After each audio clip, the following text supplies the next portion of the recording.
नाज़रीन आदाब, न्यूज़ 18 उर्दू की खास प्रोग्राम चलती रहे जिंदगी में आप सभी का इस्तकबाल है। मैं हूं सैयद अहमद जीलानी।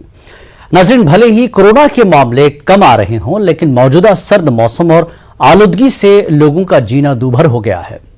हमने कोरोना से लड़ाई जीत ली, कामयाब वैक्सीनेशन मुहिम चलाई, लेकिन दुश्मन कोरोना अभी 10,229 लोगों को घेरे हुए है, जैसा कि टेस्ट हुए हैं, और पूरे मुल्क में 125 नई अमवात हुई हैं।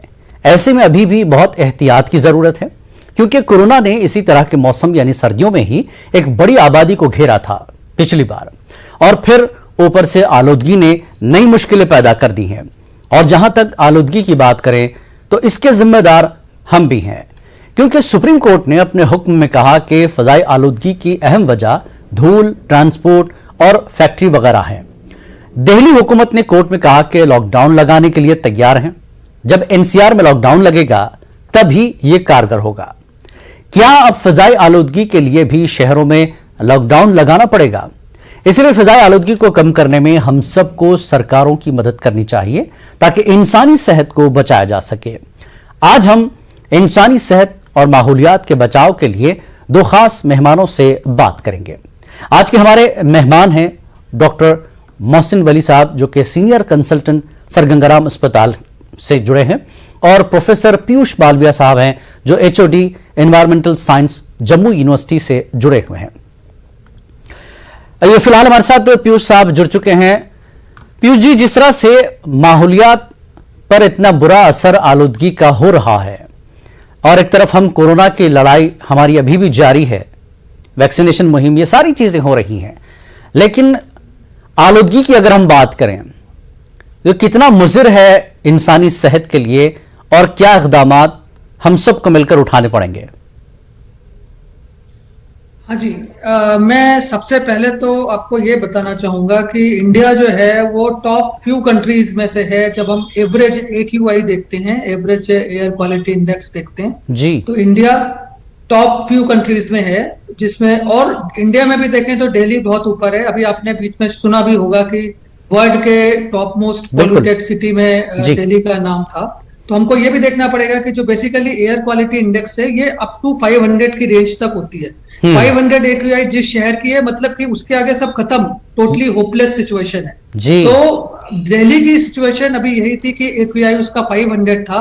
18 स्टेशन का जो AQI था वो 500 था अभी 3-4 दिन पहले जी। तो ऐसा नहीं है कि वो 500 पर रुका हुआ था। बेसिकली AQI की रिपोर्टिंग ही 500 तक होती है। अच्छा, लेकिन एक्चुअल में देखें तो वो बहुत ही ज्यादा उससे आगे भी निकल चुका है, उससे आगे निकल चुका है। और साइंटिफिक डेटा में आप ये देखें कि 500 से ऊपर वो AQI को रखते नहीं है। तो टॉप मोस्ट लेवल है 500 है, कि अगर उसके ऊपर है तो वो तो उसकी कोई रेंज नहीं है। तो वो कहते हैं कि 500 AQI जो है वही पूरी तरह से डेडली है, तो इसके ऊपर तो वो कंसीडर नहीं करते। और 500 AQI का मतलब हो गया कि जो आपका पार्टिकुलेट मैटर 2.5 है वो आपका 250 माइक्रोग्राम पर क्यूबिक मीटर से ऊपर है, और PM10 जो है ये आपका 430 माइक्रोग्राम पर क्यूबिक मीटर से ऊपर है। तो बेसिकली ये जो पार्टिकुलेट मटेरियल्स हैं, जैसे पार्टिकल PM 2.5 आप लोगों ने सुना होगा, बेसिकली उसमें जो पार्टिकल्स होते हैं उनकी जो डायमीटर होती है वो बहुत ही छोटी होती है, 2.5 माइक्रोमीटर।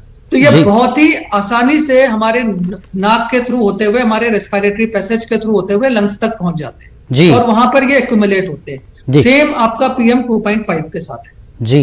तो स्थिति जी पीयूष जी, जैसा कि आप कह रहे हैं, इतनी टेक्निकल चीजें आपने बता दी। अब जैसा कि आपने कहा 500 के ऊपर ये चला गया है, तो धूम्रपान करने वाले, सिगरेट नोशी करने वाले, ये लोग तो और भी इनके लिए खतरनाक है इस तरह की आलूदगी। लेकिन बहुत ही ज्यादा जी, अब आम लोगों के लिए जो किसी तरह का उनका स्मोकिंग नहीं है, कुछ नहीं है, तो ऐसे लोग भी इससे जो है मुतासिर होंगे, और बहुत ज्यादा हद तक मुतासिर होंगे जिस शहर में इस तरह की आलूदगी होगी। बिल्कुल, और ये बहुत ही ज्यादा, मतलब ये सीवियर कैटेगरी होती है, सीवियर में थी। अभी आज की डेट में अगर आप दिल्ली का देखें तो 318 के करीब AQI है, जो कि वो भी वेरी पुअर की कैटेगरी में आता है जी। जबकि जो अच्छा AQI होता है वो 0 to 50 है। अब आप इसी से समझ सकते हैं कि अभी भी दिल्ली की सिचुएशन या किसी भी शहर की सिचुएशन आप अगर AQI के मामले में देखें तो बहुत ही ज्यादा खराब है। बिल्कुल बिल्कुल, बहुत मतलब फिक्र की बात है दिल्ली के खासकर लोगों के लिए कि इतनी बुरे मौसम की मार, आलूदगी की मार झेल रहे हैं दिल्ली वाले। अब इसको कैसे बचा जाएगा? हमारे साथ डॉक्टर मोहसिन वली साहब भी जुड़ चुके हैं। शुरुआत से वो रहनुमाई करते रहे हैं न्यूज़ 18 उर्दू के तमाम व्यूवर्स की, चाहे वो किसी भी तरह का मौसम हो। वली साहब, आपका बहुत बहुत खैर मकदम है। सर, आपने जैसा कि सुना कि पीयूष जी ने जो चीज़ें बताई है वाकई हैरान कुन है और बहुत ही फिक्र में डालने वाली चीज़ है सभी के लिए। जिस तरह की आलूदगी दिल्ली में है या जिन शहरों में इस हद तक लेवल बढ़ जाता है आलूदगी का, तो आम इंसान जिसके अपने कोई स्मोकिंग या इस तरह के कोई शौक नहीं है वो भी मुतासिर होता है। एक तो मौसम की मार, कोरोना की लड़ाई अभी चल रही है, फिर आलूदगी का इस हद तक बढ़ जाना। ऐसे में आप लोगों को क्या सलाह देंगे? एक तो खुद की सेहत को भी संभालना है और आलूदगी को भी कम किया जाए। पहले सेहत के बारे में थोड़ा सा बता दीजिए वली साहब। मैं दो चीजों से इसकी शुरुआत करूंगा और आपको मुबारकबाद दूंगा। आपने मुद्दा उठाया है अवाम की रोशनी के लिए, अवाम को एजुकेट करने के लिए, बेहद शुक्रिया और सर। हमको अपनी गलतियों का एहसास दिलाने के लिए। आप याद कीजिए जब कोरोना का लॉकडाउन था, लोगों को ताजमहल दूर से दिख रहा था, एवरेस्ट की पहाड़ियां जोधपुर से दिख रही थी, बिल्कुल बिल्कुल, गंगा का पानी लोग हाथ में लेके दिखा रहे थे कि पीने लायक लग रहा है, एकदम साफ शफाफ। बिल्कुल बिल्कुल। तो ये इसके जो आलूदगी के जिम्मेदार हैं वो हम और हमारी इंडस्ट्री 90% है जी। 10% मौसम को इसमें दखल है। मौसम को इसलिए दखल है क्योंकि हवा जिस स्पीड से, जिस रफ्तार से ये पार्टिकल्स जिनकी हमने अभी बात की है उनको धो देती है, वॉश कर देती है, उड़ा के ले जाती है जी, वो हवा इस मौसम में स्लो हो जाती है जी। अब सवाल ये पैदा होता है कि ये पार्टिकल्स आते कहां से? ये पार्टिकल्स आते हैं हमारी कारों के धुएं से, ये हमारी धूल से आते हैं, डस्ट से आते हैं, साफ और शफाफ रहने से आते हैं, कंस्ट्रक्शन से आते हैं, एयरक्राफ्ट की बात करूंगा जी। ये एयरक्राफ्ट फ्यूल से भी आते हैं, वो आसमान में छोड़ता है, ये गंदगी छोड़ता है, गैसेस छोड़ता है। और एक लैंडिंग में हवाई जहाज की 1.5 से 2.25 किलो टायर से निकलने वाले पार्टिकल्स आते हैं, उसको हम PM 1.5 कहते हैं, जिसको 2.5-1 कहते हैं। वो इससे भी छोटे होते हैं, जिसके बारे में भी बताया जा रहा था कि डायरेक्ट आंख में, नाक में चले जाते हैं। और ये PM1 जो है और PM 1.5 जो है ये सीधा फेफड़ों में जाता है और लोगों को परेशानी करता है। सुप्रीम कोर्ट को दूसरी बात ये बताना चाह रहा हूँ, सुप्रीम कोर्ट को इसका संज्ञान लेना पड़ गया। बिल्कुल। और सुप्रीम कोर्ट ने बहुत सीरियसली लिया इस मैटर को। बिल्कुल। और स्पेशल इंस्ट्रक्शन दिए हैं कि बंद कीजिए ये सब, आप बाहर मत निकलिए, घर से बाहर मत जाइए, दफ्तर घर से करिए, स्कूल में बच्चों को मत एक्सपोज कीजिए। ये हमारे कल के नौजवान है, कल का हिंदुस्तान है, बिल्कुल, इसको आप आलूदगी से मत नहलाइए। ये हवा अगर आप मुझसे पूछें तो ये हवा सांस लेने के काबिल है ही नहीं, लेकिन जिंदगी आप कहते हैं ना चलती रहेगी जिंदगी, तो उसके लिए इस आलूद हवा में सांस ले रहे हैं हम, मजबूरी है ये हमारी। तो अब ये चलती रहेगी जिंदगी, इसको सीरियस लेना पड़ेगा। ये इस हवा में कैसे चलेगी जिंदगी? जो मौत की हवा है, जो पॉइजन है, जो गैस चैम्बर है, जो जहरीली हवा है, जिसमें पार्टिकल्स हैं, पार्टिकुलेट मैटर है, बिल्कुल सब बहुत सीरियस इशू है। बिल्कुल, बहुत सीरियस इशू है। मैंने भी शुरुआत में यही कहा कि देखिए जिस तरह की आलूदगी का मामला है इसमें हम भी कहीं ना किसी हद तक कसूरवार हैं, चाहे वो जैसा कि मोहसिन साहब ने कहा कि फैक्ट्रीज का जो धुआं है, ट्रांसपोर्टेशन का धुआं है, ये सुप्रीम कोर्ट ने भी इन चीजों को जो है यहां पर कहा है और इस पर सख्ती जताई है और सीरियस एक्शन लेने को कहा है सरकारों से भी। लेकिन आम लोग इस चीज में कितना मददगार साबित हो सकते हैं? क्या कुछ करना चाहिए आम लोगों को ताकि खुद की सेहत और आलूदगी से बचा जा सके? Doctor Piyush, professor Piyush. देखिए, हम लोगों को सबसे पहले तो ये समझना होगा कि आम लोग यानी हम लोग ही रिस्पॉन्सिबल हैं किसी न किसी फॉर्म में। ठीक है, हम लोग की जो लग्जूरियस लाइफ की जो एक वे ऑफ लग्जूरियस लिविंग है वो बहुत सारी चीजें ऐसी हैं जिसकी जो उसके लिए जो बेसिकली रिस्पॉन्सिबल है इस तरीके की एक्टिविटीज के लिए। अगर हम कॉजेस की तरफ देखें तो जो मेजर कंट्रीब्यूशन है वो ट्रांसपोर्टेशन है। दिल्ली के एयर पोल्यूशन का ऑलमोस्ट 50% पोल्यूशन जो एयर पोल्यूशन हो रहा है उसके लिए व्हीकल्स रिस्पॉन्सिबल है और वो व्हीकल्स कौन यूज कर रहा है? वो हम लोग ही यूज कर रहे हैं। बिल्कुल। तो पहली चीज तो ये हो गई। दूसरी चीज ये है कि जो कंस्ट्रक्शन एक्टिविटीज है, नियर बाई इंडस्ट्रीज है, करीब जो 20 से 30 किलोमीटर की रेंज में जो दिल्ली के आसपास जो इंडस्ट्रीज हैं उसमें इवन सोचिए कि आप थर्मल पावर प्लांट भी है जी, थर्मल पावर प्लांट हो गए, ब्रिक किल्न्स हो गई, स्मॉल इंडस्ट्रीज बहुत तरीके की हो गई।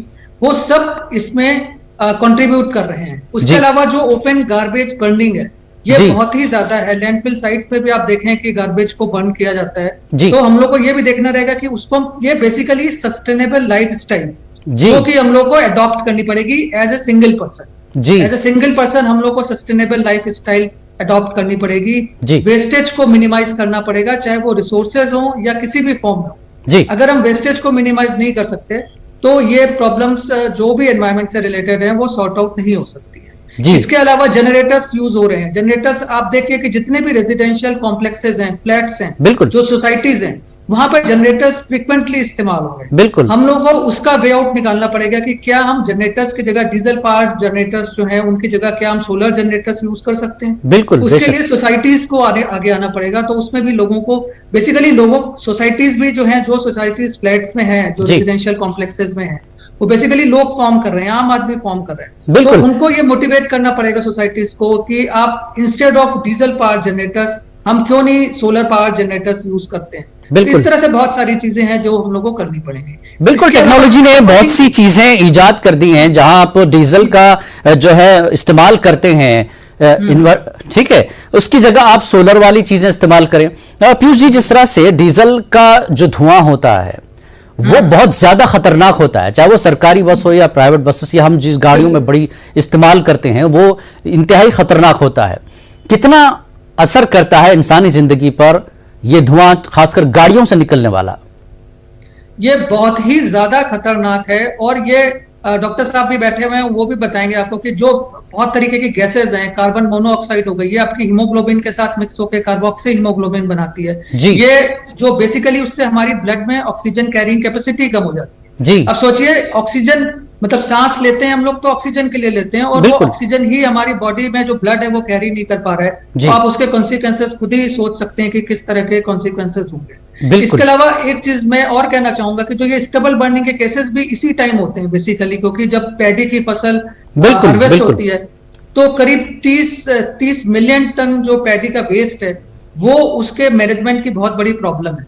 और अगर आप देखें तो 2019 में करीब 50,000 के करीब केसेस रिपोर्ट हुए थे स्टबल बर्निंग के, जी। जो कि बढ़ के 2020 में 76,000 हो गए। वाह। अब ये सुनने में आ रहा है कि हरियाणा और पंजाब में थोड़ी सी जो केसेस हैं स्टबल बर्निंग के वो थोड़े से कम हुए, लेकिन हमको ये भी देखना पड़ेगा कि जो नंबर ऑफ केसेस कम हुए हैं, लेकिन जो टोटल एरिया जहां पे स्टबल बर्निंग हो रही है जी। वो कम हुआ है क्या? बिल्कुल। अगर वो एरिया बढ़ रहा है तो इसके मतलब कि प्रॉब्लम वही की वही है। हाँ, प्रॉब्लम खत्म नहीं हुई है, बिल्कुल रुकी हुई जरूर है लेकिन खत्म नहीं हुई है। डॉक्टर मोहसिन साहब, ये पीयूष साहब ने बहुत तफसील से बहुत अच्छी चीजें बताई है, लेकिन अब हमारी जिंदगी तो चलनी है, जिंदगी को तो रुकना नहीं है, लेकिन साथ में ये मसाइल है। अब सेहत को कैसे बरकरार रखा जाए बेहतर, जैसा कि सांस का मसला है। पहले तो कोरोना के मामले में लोगों की सांस की दिक्कत हो रही थी, आलूदगी और आपकी सांस को रोकने के लिए तैयार खड़ी है। तो ऐसे में अब हमें किस तरह की तैयारी करनी पड़ेगी कोरोना से आगे बढ़कर? मैं तो अभी भी लोगों से यही कह रहा हूं, इलाज ये है जी। अभी भी मास्क इसलिए लगाना है कि ये जर्रात हमारे अंदर न जाएं, जी, चाहे थोड़ा सांस लेने में तकलीफ हो। जी। अभी तो 2 दिन पहले कुछ लोगों ने यही हल्ला कर दिया था कि अब तो इतनी खराब हो गई है हवा के घर पे भी मास्क लगाना पड़ रहा है। बिल्कुल। और सुप्रीम कोर्ट ने इस बात को बहुत सख्ती से लिया है। जी। लेकिन हमको अभी हमारे वजीर आजम साहब ने, प्रधानमंत्री मोदी जी ने जी, जो ग्लासगो में समिट हुआ है जी, वहां 5 सूत्रीय प्रोग्राम रखा है जी, और सॉलिड 5 सजेशंस दिए हैं और 5 वादे किए हैं। और उसमें सबसे इंपॉर्टेंट वादा ये है कि हमको चेंज ओवर अपने फ्यूल्स में करना होगा। और दूसरा चेंज ओवर हमें, जैसे सोलर पावर, हम बहुत बड़ा सोलर पावर का हम भंडार हैं, सूरज की रोशनी हमारे यहाँ बहुत ज्यादा आती है जी, और कन्वर्जन करना पड़ेगा सोलर पावर में। कार्बन उत्सर्जन, जिसको हम कहते हैं ग्रीन हाउस इफेक्ट, कार्बन से जलाने और जलने वाले ईंधन, उसको कम करना पड़ेगा। लेकिन इसमें जो मजबूरी और जो एक बहुत ही एक गम की बात है वो ये है कि जो मुल्क इसकी ज्यादा आवाज लगा रहे हैं जागते रहो की और इसको कम करने की, वो खुद कार्बन ज्यादा एमिशन कर रहे हैं। बिल्कुल। हमारा मुल्क बहुत उससे कम कर रहा है। चाइना और अमेरिका बहुत ज्यादा कर रहे हैं जी। तो अभी क्या हो रहा है, बहुत सीरियसली इस पर गौर हो रहा है कि हम अपनी जो लाइफ की एसोसिएटेड जरूरियात हैं उसमें कार्बन एमिशन को कम करें, हम सोलर एनर्जी को यूटिलाइज करें और हम बहुत सीरियस हों अपने पावर प्रोडक्शन पे, कोयले के इस्तेमाल पे। और इसके साथ साथ ये जो इश्यूज हैं, लोकल स्टेबल बर्निंग जैसे इशू हैं, डस्ट का इशू है, कंस्ट्रक्शन का इशू है, अनऑथराइज्ड माइनिंग भी इसमें आती है, उसका इशू है, और हवा को साफ करने की जो मेथड है वो हमारे पास होनी चाहिए। मुझे ये कहते हुए फख्र हो रहा है कि मैंने और एक दोस्त ने हमारे मिलकर एक बहुत अच्छा इसका फुल प्रूफ सिस्टम बनाया है, लेकिन बदकिस्मती से वो अभी हम लोग वहां तक नहीं पहुंच पाए जिन कानों से ये आवाज आपके और हमारे लिए वापस होके आएगी और वो सिस्टम देश को मिलेगा। तो वो है, हमारे पास है उसका सोल्यूशन और हम उसको देना चाहते हैं मुल्क को, और हमने उसको बनाया है, बहुत सस्ता है, बहुत अच्छी, और वो ऑनलाइन भी आप देख सकते हैं, और वो बहुत जरूरी है अडेप्ट करना। और ये जो बड़े बड़े टावर लगाए हैं ये सब ये काम नहीं कर रहे हैं, छिड़काव भी काम नहीं कर रहा है। आज भी सुप्रीम कोर्ट ने पूछा है कि कितने आपके पास टैंकर हैं, इतने बड़े शहर में कहाँ छिड़काव हम कर पाएंगे और कितनी देर वो असरअंदाज रहेगा। तो इसका सबसे अच्छा इलाज ये है कि हम मास्क का इस्तेमाल करें। कुछ लोग कहते हैं, अनऑफिशियली मैं ये बात बता रहा हूँ, गुड़ खाए। बिल्कुल, तो ये तो हम यही जानना चाह रहे थे कि कई लोगों को लगा कि कोरोना के बाद अरे कोरोना तो कम हो गया है, मास्क की क्या जरूरत है, लेकिन अभी भी चैलेंजेस है। उसके लिए मास्क कहीं ना कहीं अभी भी बेहद जरूरी है, क्योंकि कोरोना के साथ साथ आपको फिर ये जो आलूदगी है इससे भी बचना है, ये भी बड़ी खतरनाक चीज है। तो ऐसे में मास्क बेहद जरूरी हो जाता है। मोहसिन साहब, बिल्कुल, मास्क का इस्तेमाल इसलिए जरूरी है कि ये हमको तमाम बीमारियों के साथ साथ उन हार्मफुल पार्टिकल्स से रोकता है जो हमारे बदन में जाके भूल पैदा करते हैं, कंफ्यूजन पैदा करते हैं, डैमेज टू द लंग्स करते हैं, डैमेज टू द आईज करते हैं, और क्या क्या करते हैं। इस पे ज्यादा रिसर्च भी नहीं हुई है। उन मुल्कों में पोल्यूशन होता ही नहीं है जहां ज्यादा रिसर्च होती है। हमारे कई एम्बेसडर छोड़ के चले गए पोस्टिंग अपनी, वो डर गए, इस पॉल्यूशन से डर गए। और छोटे बच्चे जब हम मासूम बच्चों को देखते हैं, मैंने तो सुप्रीम कोर्ट के ऑर्डर से 2 दिन पहले वकालत की थी इस बात की कि आप वो वाला ऑनलाइन वाला ऑप्शन अभी जारी रखिए बच्चों के लिए, और बच्चों को बहुत नाजुक होते हैं उनको स्कूल में मत भेजिए। तो ये बहुत जरूरी है। दूसरा जो हम कर सकते हैं वो है पानी खूब पिए, अपनी बॉडी को वॉश करते रहें, बाहर से आए तो नाक धो लें, कुल्ला कर लें, गरारा कर लें, हाथ धो लें। वो कोरोना की हाइजीन इसमें वैलिड है सारी की सारी।